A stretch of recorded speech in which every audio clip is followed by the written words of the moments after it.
بسم اللہ الرحمن الرحیم۔ السلام علیکم ورحمۃ اللہ وبرکاتہ۔ عزیز بہن بھائیوں، یہ کیسے جانا جائے کہ جس تکلیف سے ہم گزر رہے ہیں اللہ تعالیٰ کی طرف سے آزمائش ہے یا سزا؟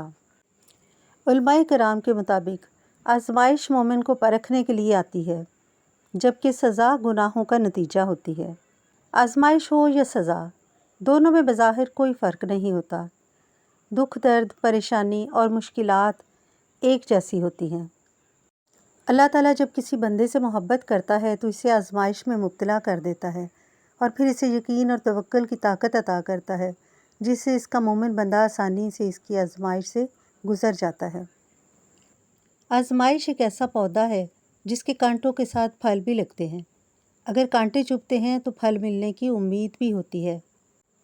اور آزمائش میں اللہ تعالیٰ اپنے بندوں کو آزما کر انہیں بلند مقام عطا کرتا ہے اور ان کی تکلیفوں کے بدلے میں انہیں انعام و اکرام سے نوازتا ہے۔ اس کے برعکس سزا اللہ تعالیٰ کی طرف سے بندے کو تنبیہ ہے، ایک ناراضگی ہے تاکہ وہ سنبھل جائے اور اپنے گناہوں سے باز آ جائے۔ اللہ تعالیٰ کی طرف سے یہ ایک موقع ہے کہ واپس پلٹا، توبہ کر۔ اللہ کی رحمت بہت وسیع ہے، وہ نہ صرف تمہیں معاف کرے گا بلکہ تمہیں اپنا قرب بھی عطا کرے گا۔ آزمائش اور سزا میں یہی فرق ہے۔ آزمائش میں اللہ کریم اپنے بندے کے قریب ہوتا ہے، جبکہ سزا میں بندہ اپنے رب سے دور ہو چکا ہوتا ہے۔